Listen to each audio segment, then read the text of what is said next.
So instead of making a list of all the things that we could talk about in this moment, I was researching this very annoying page keeps quote tweeting things. And I think you guys know about it because I posted it to you.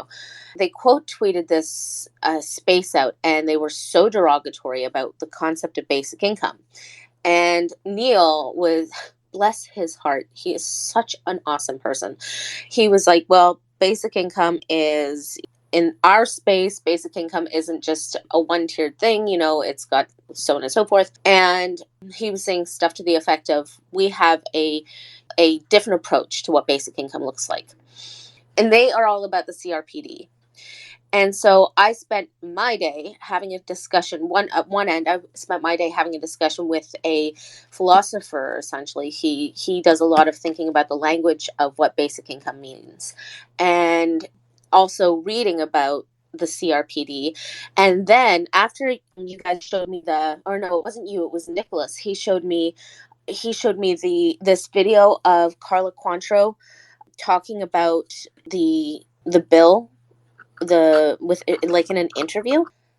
It was irritating because she said that there are only 9% of seniors who are disabled who live in poverty, and yet 23% of working age adults live in poverty. And it just blew my mind. I thought to myself, that cannot, like, where's that statistic coming from? That number here, I had a conversation with somebody who's like really good in numbers, because I was like, that doesn't make sense to me either. And this is what it was told to me. It's told to me that the way that 9% works out is because the amount of elders that lived in poverty before getting more from old age shifts. So they're lifted out of poverty because they're no longer on disability. They make more money on old age pension, so the numbers of the poverty is skewed, even though seniors still live in poverty. It's like a shuffle. I see. Okay. I also read though, I read this document that I read. It's 2017, so it's a bit older, but it's still a Canadian survey on disability, a demographic, employment, and income profile for Canadians with disabilities aged 15 and over. I realized that 2017 was some time ago. However, it did talk about persons living with disabilities and poverty.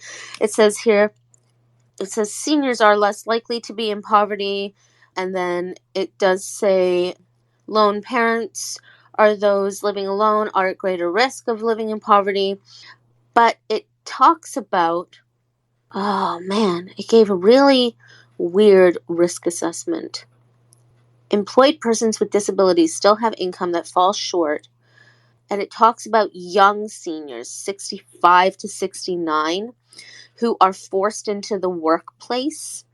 Seniors with no disabilities or milder disabilities have poverty rates of about 6 to 7%, while we're still more likely to be living in poverty than seniors with milder or no disabilities. But we're only about a third as likely as working age adults with more severe disabilities. And it crushed me with that kind of statistic because it just means that we're not paying attention to the bigger picture.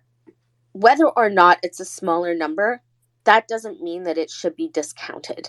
And it's weird for me that we go from 23% to 9%. I just can't imagine that the statistic is that low. That just seems unrealistic to me. It really does. Well, it does, but if they were to give you all the information and you dug in, there's probably fudging and moving around that happens, right? Like they do the exact same they do when they say, our government has lifted X amount of people out of poverty. They kind of shuffle stuff around. So I would assume like it's the exact same thing happening. It gives them more of a reason to do less because there's not as many of you. Yeah, it does require a little more in-depth research. And I only had sort of like, I guess, 2 hours to look through all the details. I spent a lot of time on Google. Typically speaking, I spend my time like reading academic sources. I didn't have time to get into that today. I will spend more time doing that, but I have other things that I need to look after for other people. Plus I've got like life Patricia things to do as well. So eventually I'll get to it. But between now and then, I want answers for seniors, and I don't care how few there are. I care that they get looked after. Do you know what I mean? Like, it just because there are so few, just because we're looking at a broad spectrum analysis, I don't think that's a good reason to not look after them, quite frankly. I think that whether it's 2% or 40%, I think that looking after seniors, even if it's and the smaller the number, the easier it is to look after them. Do you know what I mean? Like, it Yeah. still means that we can still create taxpayers, and we can still fold their CPP or their CPPD onto a paycheck. It just doesn't make any sense to leave them out of a a quantifiable measure. I don't care how few of them there are. They're still human beings who are suffering. And the same thing for children. I don't understand why it makes a difference as to your age. It just doesn't make any sense to me. So it's troubling. It's very troubling that we stop caring about people. Yeah, I'm just kind of waiting for somebody to try to pass something where it's like you hit a certain age and into the volcano you go. Like, it's just, I don't know, that sounds stupid, but that just seems to be like how our system works. Like, as soon as like you hit you hit retirement age, people are just like, oh well, you lived your life, you can eke by or just exist until you drop dead. Like, it's just, I don't know, it's ridiculous. Anyway, like, this has been interesting reading. And there was that debate again with this person who was fighting the concept of a true and honest measure for people with disabilities, and like how it differentiates between what they call an ableist notion of basic income.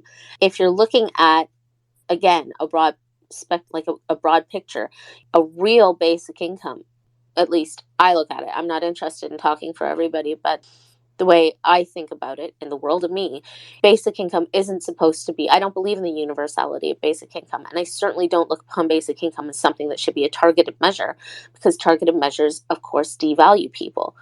We have a targeted measure for things, and that is essentially the thing which says to people, like, it disincentivizes work.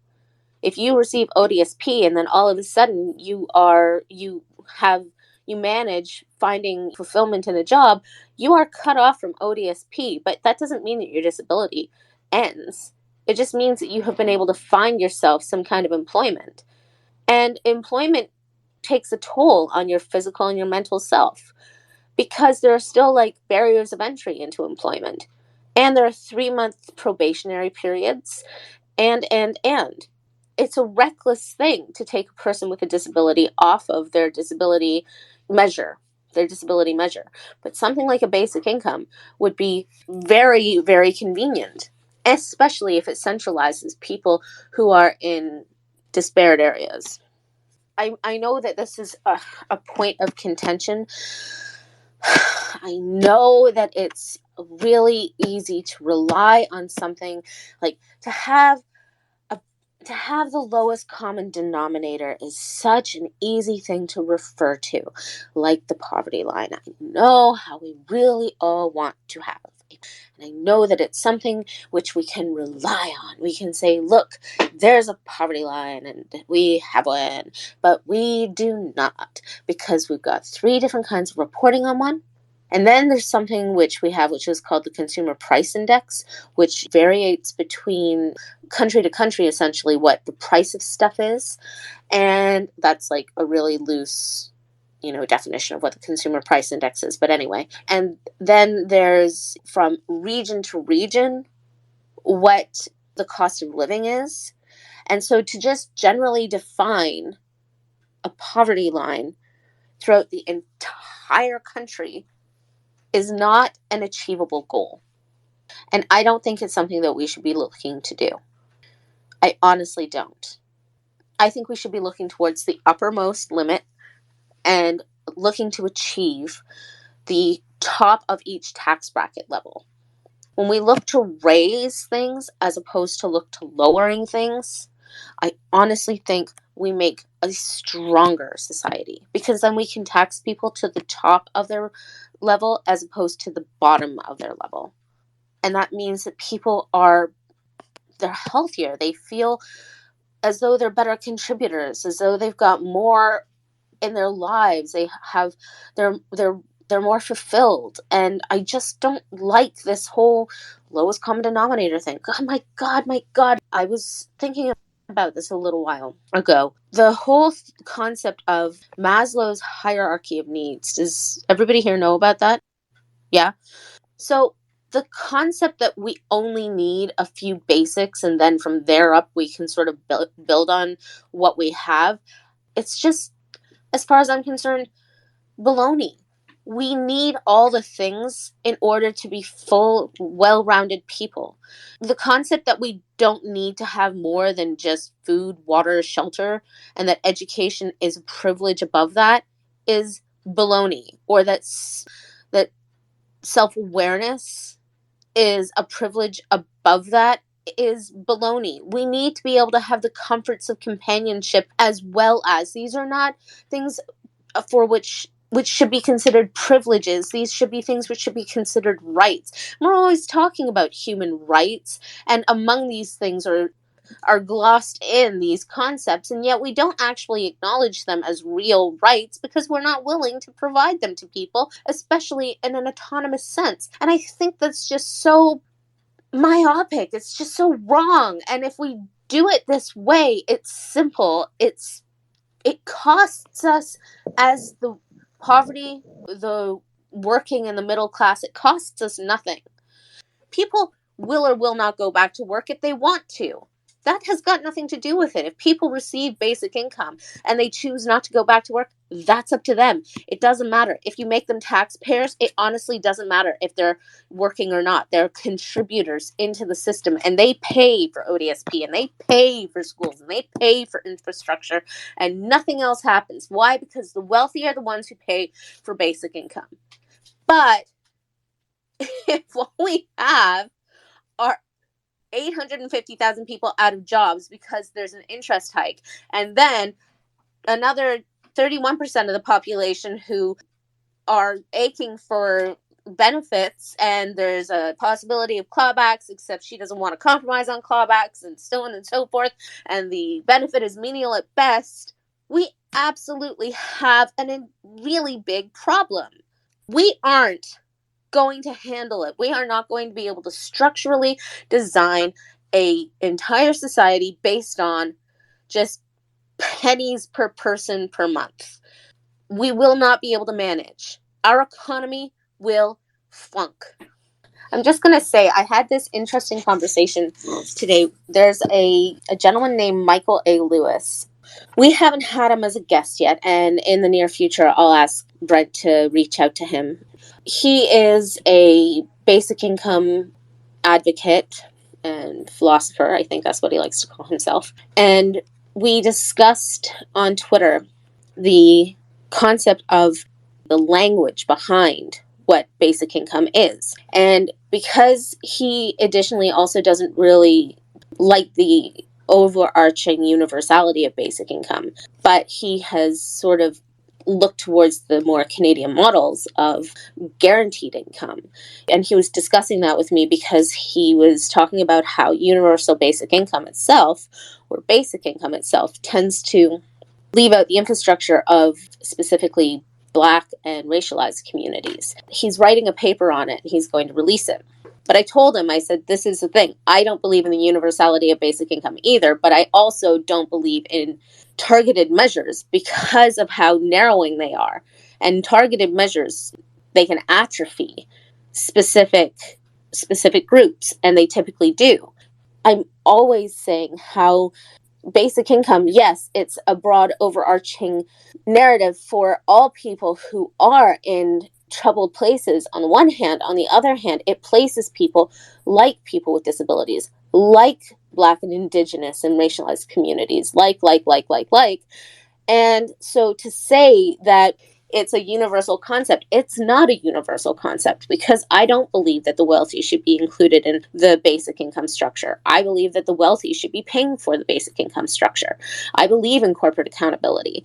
And so and when we talk about the universality of basic income, we're always like, well, we can just tax it back 100%. Well, if we can create legislation to tax it back 100%, then we can create legislation to not have to worry about that, to be perfectly honest.